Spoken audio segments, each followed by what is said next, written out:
Bueno, comenzamos entonces.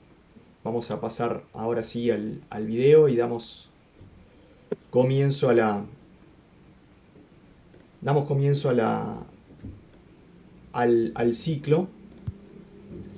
Empecemos, empecemos un poco con las presentaciones de rigor. Mi nombre es Mauricio Giacometti, soy director académico de Instituto CPE. Para quienes no lo conocen, CPE es una institución educativa que se dedica a capacitar a profesionales en análisis de datos, data science y otras disciplinas, y de esa manera transformar la forma en que las empresas generan valor para consumidores y usuarios. El día de hoy nos acompaña Rafael Xavier. Buen día, Rafael, ¿cómo estás? ¿Cómo andas, Mauricio? Muchas gracias por la invitación. No, muchas gracias a vos por sumarte a esta iniciativa y bueno, por ser quien la inicia. Bueno, Rafael es economista y máster en economía egresado de la UEM, ¿verdad, Rafael? Así es. Para mí es muy importante decir esto porque es impresionante el trabajo que has hecho, ya te lo he dicho muchas veces, creador del sitio econ.uy, un sitio al que recomiendo que visiten porque es difusión de economía y datos vinculados básicamente a la macro, aunque va creciendo siempre y va agregando nuevas cosas todos los días. También es miembro del comité académico que diseñó el diploma en Data Science en CPE, y por eso también siempre agradecidos con Rafael desde CPE. Y en este caso está para hacerle algunas preguntas más que nada en su rol de gerente de inteligencia analítica de CPA Ferrer. Y bueno, un poquito contarles de este ciclo que vamos a traer diferentes referentes del mundo del análisis de datos, de Uruguay y de la región y, por qué no, extra región en breve, si Dios quiere.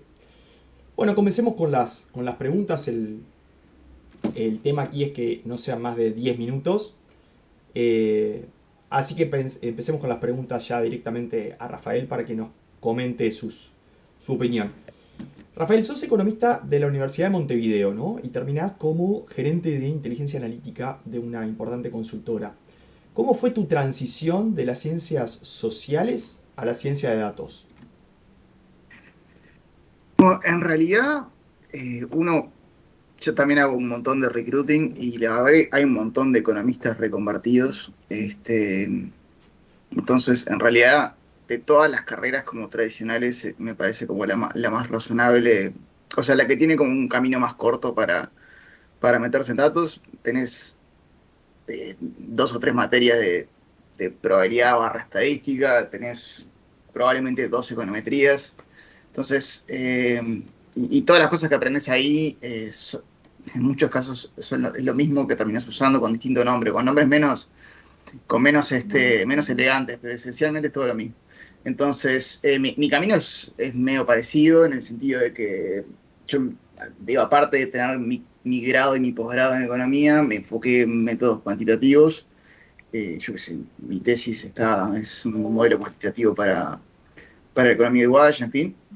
Y, digo, a medida y en mi primer trabajo, en el que estuve muchos años, era responsable de varios modelos econométricos de predicción de precios y de actividad en Uruguay, en la región y en lo que viniera. Entonces, todo ese herramental teórico, y no tanto el herramental como el software que usamos, porque esas son cosas más viejitas, típico de economista, pero sí las bases teóricas sí son súper útiles. Y después de ahí fue como aprender a programar y en mi caso salió todo fluido. Bien, o sea, mucho de autoaprendizaje también y en tu caso mucho Python, ni que hablar por econ.ui y por lo que conozco de ti. Sí, sí, hay como distintas formas de meterse. Yo en mi caso me funciona aprender por mí mismo, tiendo a no hacer cursos, y aprendo más haciendo y dándome contra la pared y resolviendo. Y hay como tantos recursos hoy, particularmente en lenguajes de código abierto, la gente, es raro que tú seas el primero en tener determinado problema. Es probable que otro lo haya tenido y otra persona se lo haya resuelto. Entonces es como difícil trancarse así en tiempos, por muchísimo tiempo. Y sí, yo me metí en Python, arranqué con R como lenguaje de programación así concreto, más allá de lo que ya traía, que eran como cosas como Stata y MATLAB, que son más como lenguajes más de de corte estadístico. De research, Eh, investigación. sí, ahí va, bien economista. Me metí en R, hice unas cosas, no me copó mucho, y me metí en Python y me resultó mucho más natural. Bien, eso ya me responde un poco de cuáles son las herramientas de trabajo habituales de Data Science. Aparte de Python, ¿utilizan en el equipo alguna otra herramienta, más allá de los paquetes particulares de Python? ¿Algo más low code, Eh, de visualizaciones, por ejemplo? no, no, a ver, nosotros tenemos en el equipo hay como dos perfiles, o sea, hay dos tipos de tareas que nosotros hacemos. Tenemos con la parte de reportería, dashboarding, business intelligence, y tenemos la parte de modelado predictivo. Entonces, son dos sets de herramientas que bastante distintos. Digo, no quiere decir que las personas hacen solo una cosa, pero tienen como sus especializaciones. Entonces, para la parte de reportería, estamos capaz que en un 80% en Power BI, y el resto algo de Tableau y alguna cosita open source para algún proyecto. Y para la parte más de modelado predictivo, ahí tenemos, yo qué sé, capaz que un 60% Python y un 40% de R. Hay una persona del equipo que maneja R, lo maneja muy bien, está muy cómodo y en general, como los lenguajes, si uno sabe bien un lenguaje, el otro es razonablemente fácil de dar, no hay problema. Bien, perfecto. Paso a la siguiente pregunta y hablemos un poquito de proyecto, un proyecto desafiante que nos puedas contar, algo que realmente te gustó mucho hacer y te desafió intelectualmente. El proyecto más complicado que nosotros tuvimos en términos de que nos dio trabajo llegar como a los resultados, probablemente fue el de un trabajo que hicimos para ONU Mujeres a fin del año pasado, que básicamente lo que había que hacer era cuantificar la violencia en redes sociales hacia mujeres políticas por motivos de género. Y eso tenía una serie de dificultades. Una es cómo obtener la información. Ahí teníamos, yo en particular tenía experiencia de cómo sacar información de la API de Twitter, que fue lo que terminamos usando. Pero quizás el desafío más grande es que en un escenario como de modelado predictivo usual, uno necesita ciertas etiquetas como para poder entrenar el modelo, que por decir, mira, esto es una cadena de texto y este texto es violento o no es violento. Nosotros no teníamos eso, al menos con la especificidad del problema que nosotros necesitábamos y en español. Entonces, había como algunas fuentes, pero no nos parecieron como de buena calidad. Entonces nos tocó ser un poco creativos, y como en hacer la identificación de qué era un mensaje violento y qué no era un mensaje violento.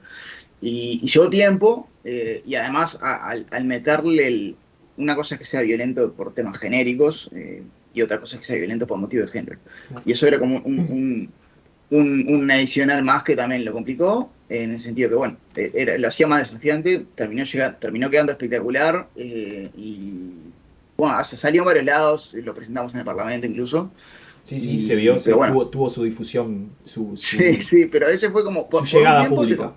Doy fe.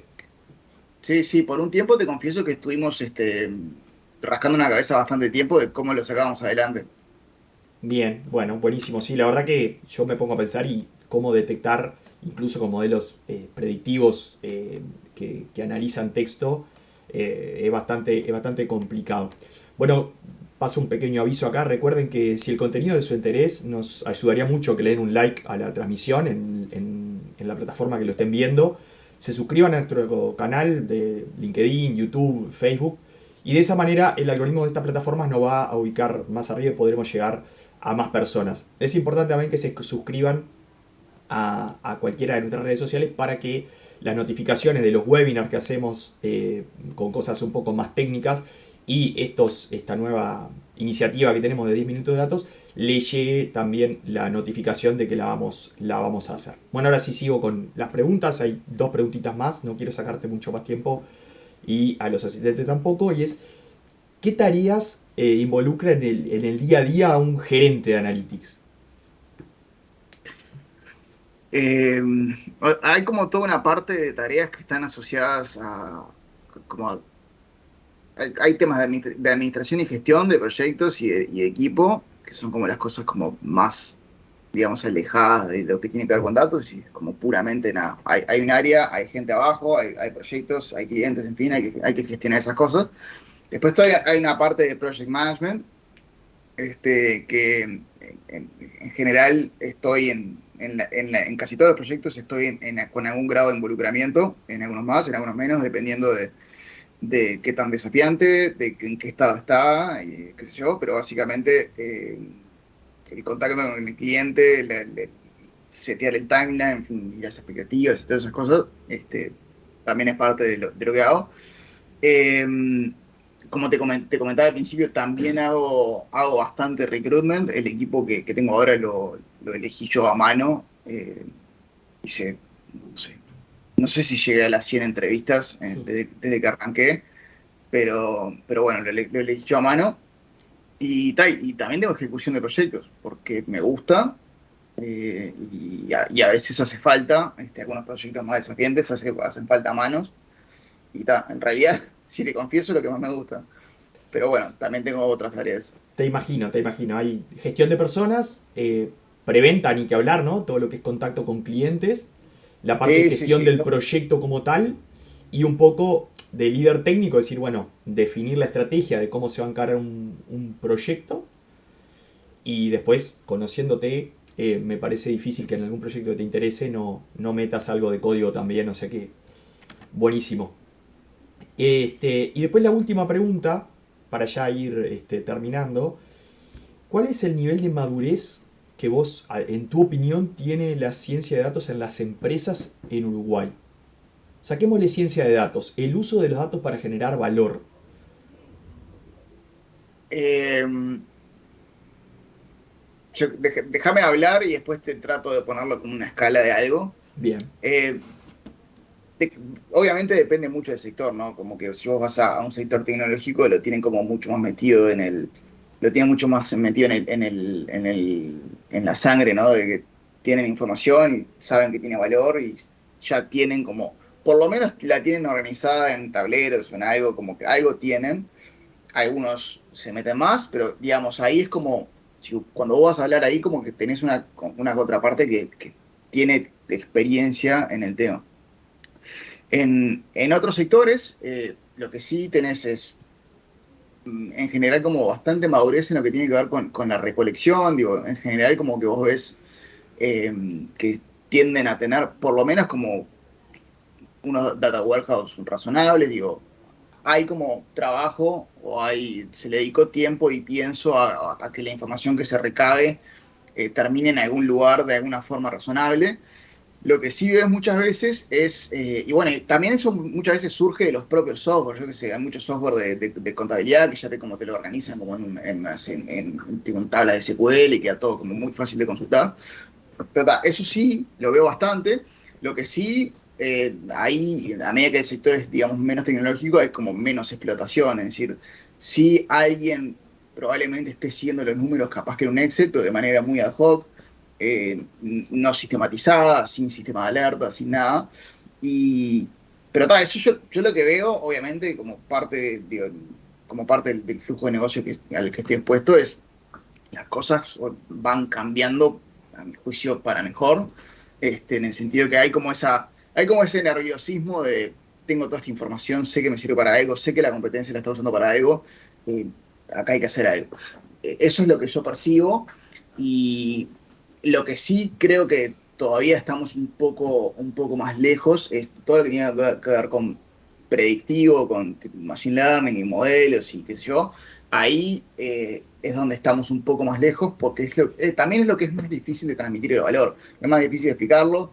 No siempre genera valor, en el sentido de que si los modelos no llegan a buen puerto, no hay como, digo, se puede aprender en el camino y todo, y siempre hay algo para sacar, pero en general está dentro de las posibilidades de que no genere valor que se espera, y eso es parte de fijar bien las expectativas y todo. Pero ahí es donde yo siento que hace falta más. También esos procesos que te comentaba de recolección de datos, que están como bastante bien, a mi percepción, de repente son medio recientes. Entonces, cuando vos decís, ok, me interesa modelar algo, decís, ok, ¿qué información tenés? Mirá, tengo un año de información, tengo un año y medio, ¿no? Entonces, al final terminás teniendo poco y va en el camino correcto y a distintas velocidades por sector y por tipo de, como te decía, la parte como de reportería la veo como más ordenada, la parte como más de modelado la veo como un poco más tranquila. Y en términos de, me dijiste que me ibas a contar y después me ibas a dar Ah, sí. como una Si, variable si te tuviera ordenada que dar, del uno si al te 10 tuviera que si dar, te pongo contra la pared ahí y te digo va, del 1 al 10. un ranking del 1 al 10 no te voy a decir que es el 10 pero yo le pondría un 6. Bien, bien, Pero bien. viene creciendo, ¿no? O sea, yo capaz que Con buenas me perspectivas, preguntaba, un 6 pero que hace 2 años viene creció un poco. con buenas perspectivas, podríamos concluir. Sí, sí, sí. Sí, Bueno, es como, me parece parte del proceso, ¿no? Es desde el punto de vista comercial de la empresa y de dónde tiene que ubicar su pienso y sus recursos, es razonable que vaya de a poco y creciendo. sí, desde Instituto CPE con lo que tiene que ver con las capacitaciones corporativas in company observamos exactamente lo mismo que decís vos, hay una relación 9-1 entre lo que es que le demos una mano con lo que tiene que ver con reportería y análisis de estadística descriptiva, podríamos decir, visual en el mejor de los casos, Ujú. y hay muy poca parte de lo que tiene que ver con machine learning, modelos predictivos o de detectar patrones más avanzados. Así que estamos Ahí va. bastante alineados también en ese punto. Bueno, Rafael, muchísimas gracias por estar con nosotros. Obviamente que en algún otro momento capaz que te invitamos por alguna de tus tantas otras actividades, econ.uy, seguramente en algún momento te estemos también pidiendo por eso, porque realmente es un producto que has logrado que lo miro y siempre me cuesta creer que haya sido una persona sola que está atrás de todo eso. Felicitaciones nuevamente. Gracias, Mauricio. Bueno, muchísimas gracias a todos los que estuvieron aquí con nosotros y a aquellos que nos van a escuchar luego que esto quede grabado y subido. Gracias, Rafael, y nos vemos el próximo mes. Hasta Bueno, luego. gracias a todos. Chao, chao. Chao.